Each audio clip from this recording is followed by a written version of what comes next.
Mic check 1, 2. I think they're ready. Mic check 1, 2.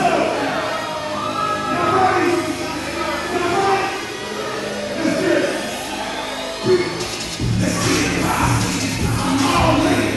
I've been thinking pizza with it. What's all in?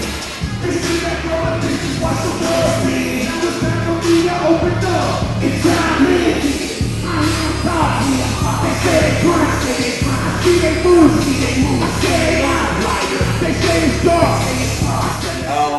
I started doing gospel rap music, quote unquote, when I became a Christian, probably like 2 years after I became a Christian, 2-3 years. And I rapped before I was a Christian, and when I got saved, I took time off and I didn't do music. I didn't even have a desire to do music.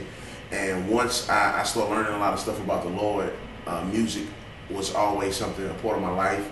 And at that point, I was like, it was the abundance of my heart just coming out. I wanted a way to express what I knew and learned to my culture and people around me. So I started back writing songs.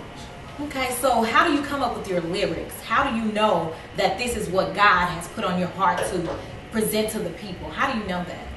I try to keep my, I don't want to sound like mechanical, but I try to keep the stuff that's going in me God-centered. Like, I try to stay in the Word. I try to stay focused on what my mission is in life in general, and that's for people to hear the gospel. So, and then I write music that's real to life for me. So, when I do songs, I don't try to just like, all right, let me see what people want to hear. I live amongst real people. I live around real people, and I write songs based off what I feel people need to hear. So, I had a song on my album called "Hold On." And it's just a reflection of like everyday life that you see in the inner city. I talk about a single mother. I talk about a dude struggling trying to find a job, and I wrote the lyrics based off of those two situations, but encouraging both of them to hold on in whatever situation they're in. So I try to make music that is real to life, and try to always keep my focus in music and outside of music on the things that are important to God, like the scriptures say, keeping my focus on the things that are above. So if I do that, my music, there's no choice but to flow out the right way. The Bible says out of the mouth flows the abundance of the heart. Try to keep my heart lined up with God.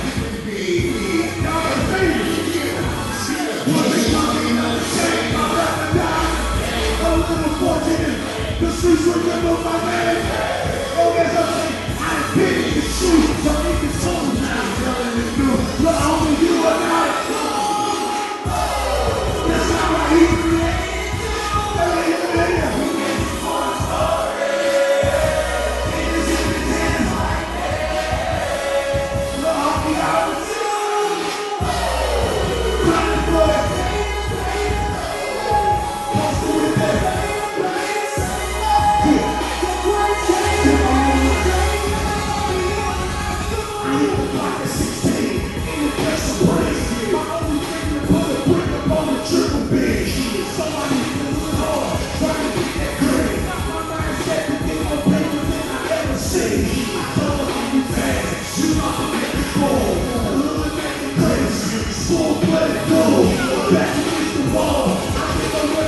It's like you study, and that's what's real.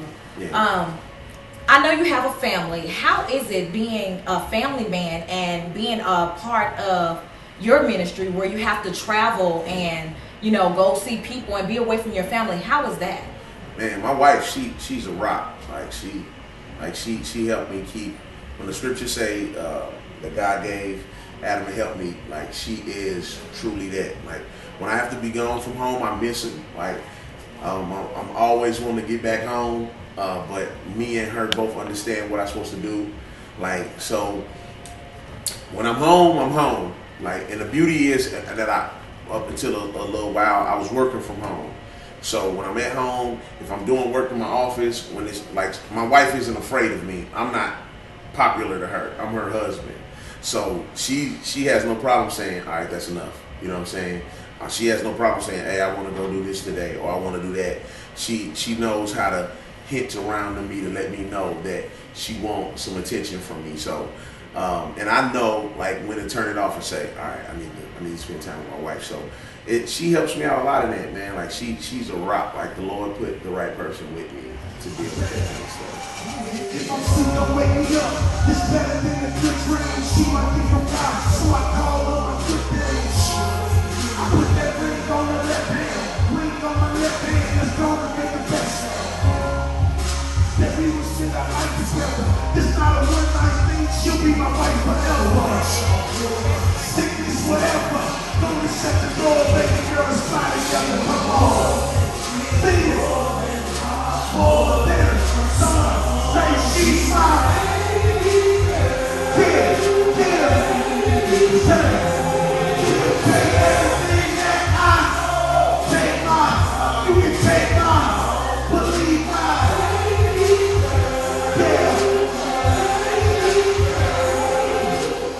So, as far as young artists that are coming up that want to be famous and want to do this for the Lord, what would you say to an artist that is upcoming artist that wants to do that and they have a family and they don't have a job, but that's what they want to do? What would you say? What would you tell them? First thing I would say, if you got a family and you want to do music, you need to go get a job, because if you want to do music, it's not providing any money. So first thing I would say, get a job. Second thing I would say, I would try to build the foundation before stuff like that happened. Because if you and your wife have a messed up relationship before something happened like that, then you being gone 7-8 weeks out of a year, you know what I'm saying, not in a row, but if it's collectively, if you add it all together, you gone 3 months out of a year. Like, your relationship with your wife is gonna be even worse. So I would recommend like building a foundation on that stuff first, like staying in the word, like communicating with your wife, like what it is you're trying to accomplish, making it clear, making it plain, having people around you to keep you accountable. Like when I'm at home, I go to Bible study, I go to small group, I go to church. I got people in my community group that I talk to, you know, that we get together and we pray, and they like, man, how you doing? How your devotion doing? How this doing?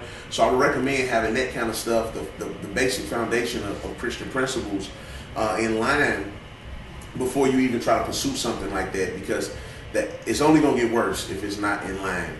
But I would definitely recommend for the dudes that like get a job. Like don't just say, all right, I want to do music, I want to do this, I want to do that, and so I'm just gonna quit my job and I'm gonna go do this. I would say get a job, like work, because that's our number one priority, is to take care of our family. And if you're doing music or attempting to do music and it's not making money in any kind of way, then you can't take care of your family.